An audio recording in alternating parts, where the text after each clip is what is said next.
অনলাইনে বিমানের টিকিট বুকিংয়ের প্ল্যাটফর্ম ফ্লাইট এক্সপার্টের ওয়েবসাইট বন্ধ হওয়ায় ভোগান্তিতে পড়েছেন হাজারো গ্রাহক ও টিকিট বিক্রেতা এজেন্সি।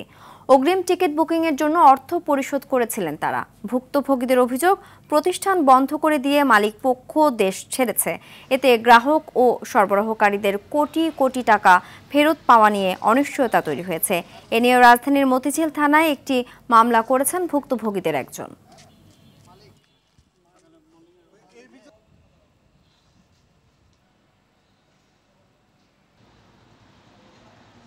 টিকিটগুলো যেন রিফান্ড করে না ফেলা হয় এবং আমাদের যে টাকাটা আটকায় গেছে এই টাকাটা যেন আমরা পুনরুদ্ধার করতে পারি, এটাই আমাদের দাবি। আজকে টিকিট করছি, এটা আগামী সপ্তাহ বা 10 দিন পর তাদের ফ্লাইট।